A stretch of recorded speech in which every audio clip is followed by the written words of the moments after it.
só queremos deixar claro para quem quer que seja que aqui nós temos capacidade de defender o território e que a nossa soberania vai ser respeitada. Nós não podemos ter ingenuidade de achar que esse mundo turbulento não precisa de uma Forças Armadas profissional, preparada, capacitada e que respeite integralmente a Constituição, por sinal, como respeitou na tentativa de golpe. Alguns CPFs não respeitaram, alguns RGs, mas o CNPJ das Forças Armadas respeitou. Então, nós precisamos fortalecer. É outra área que nós estamos olhando, estou falando fertilizantes, inteligência artificial. A outra área são os minerais críticos. O Brasil tem grandes reservas de terras raras. São 17 elementos da terras raras. E ela é a base para você produzir um imã extremamente desenvolvido, que 95% dessa produção de terras raras e dos imãs estão na China. 85% das Forças Armadas americanas não se move sem esse imã. Não sai do chão um avião, nem um navio, nem nada. Então, eles estão desesperados por uma vulnerabilidade estratégica. Eles precisam de terras raras. O Trump colocou 1 bilhão e 700 milhões de dólares para comprar, para investimento, e 10 bilhões de dólares, mais de 55 bilhões de reais, de crédito para esse setor. E já vieram comprar empresas no Brasil. Qual é a posição do governo? Nós temos que preservar essas reservas para o interesse do Brasil. Nós temos que negociar com quem quiser comprar, mas principalmente gerar valor agregado na cadeia produtiva. Não ser simplesmente exportador de matéria-prima.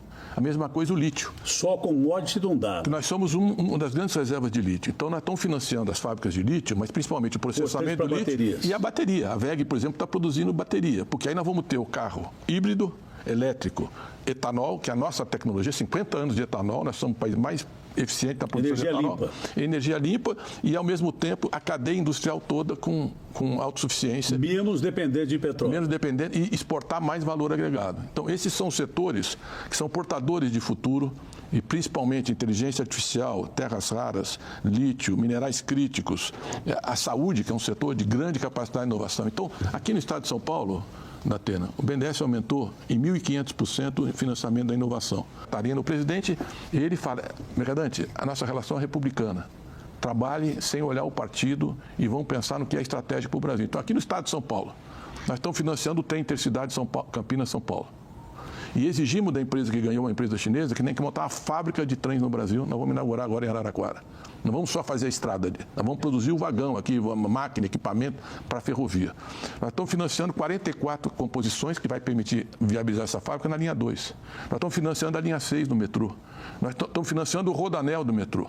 O governador Tarcísio tinha falado comigo, não, Mercadante, eu vou reconhecer quando a gente for lançar, mas não tem feito isso. No rodanel não tinha nenhuma placa reconhecendo o BNDES e nunca fez um agradecimento ao presidente Lula por esse gesto. Eu acho que é um erro grave, porque se cada presidente só trabalhar com quem é aliado, prefeito e governador, nós vamos de cada 4 anos ficar esperando, o Brasil não anda para frente. Nós temos que fazer o que é possível junto, mesmo na divergência, mesmo na disputa. Mas tem hora que tem que ter. Eu tenho que falar uns que são importantes, né? Claro. Porque eu vejo assim, esses momentos é uma neblina, campanha, um monte de coisa que não tem a menor relevância. A discussão substantiva parece que não chega. Então o seu programa permite isso. Então, por exemplo, crescimento do PIB, governo Bolsonaro. Quanto cresceu nos 4 anos do governo Bolsonaro? 1,4% a média. Quanto cresceu no governo Lula? O dobro, 3%.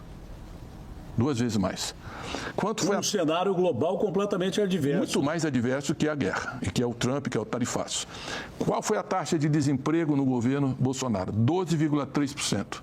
No governo Lula, 6,6%. Então, com o Bolsonaro tinha 8 milhões e 400 mil desempregados em médio, no governo Lula nós temos 5 milhões e 500, 3 milhões de desempregados a menos. Inflação. Qual foi a inflação no governo Bolsonaro? 6,2% em média. No governo Lula, 4,6%. Alimentos, você lembra da fila do osso? A inflação era 11,9%, quase 12% ao ano. Quanto foi no Lula? 3% em 3 anos. 3% em 3 anos. Comida. Nós saímos do mapa da fome, é o menor nível de extrema pobreza da história do Brasil e o menor nível de pobres da história do Brasil. E o coeficiente de Gini, que mede a desigualdade, é a melhor distribuição de renda da história do Brasil. É o menor volume de desempregados da história do Brasil. 103 milhões de pessoas contratadas. É o maior número de pessoas trabalhando da história do Brasil. Nós precisamos comparar o governo Bolsonaro com o governo Lula. E o que eles quiserem comparar. Eu estou falando do BNDES, mas o que quiser. Emprego, crescimento, inflação, contas públicas. Não tem como comparar. Então, a imprensa precisaria fazer um jornalismo que permita esse debate qualificado. Porque você só vê intriga, fofoca, superficialidade e não permite uma discussão aprofundada que a gente possa demonstrar e fazer a comparação em todas as áreas. Então, o governo do presidente Lula, foi a reconstrução do país. Foi trazer de volta programas que foram desmontados, Minha Casa Minha Vida, aqui tem farmácia popular, programas novos para a juventude, como o Pé de Meia, que está permitindo que a juventude não abandone aquele neném, diminuímos como nunca o neném que não trabalha nem estuda, porque a educação é o passaporte para o futuro. Quem estuda pode escolher, estuda muito, vai escolher o que vai fazer. Quem não estuda é escolhido ou não. Então, nós precisamos de educação, de ciência e tecnologia. Esse é o caminho do desenvolvimento. Então, eu acho que nós podemos, eu vou me empenhar muito em fazer um debate com quem eles quiserem, para debater resultados, entrega. Não é fake news e lorota de internet, que você pode criar qualquer coisa. Com inteligência artificial, então, você cria qualquer coisa. Mas eu quero discutir resultado, entrega. Só tem 2 tipos de gestores públicos. Os que têm uma ótima explicação porque não fizeram e os que fazem e entregam. Entendeu? Esse governo faz entrega, o presidente Lula faz entrega.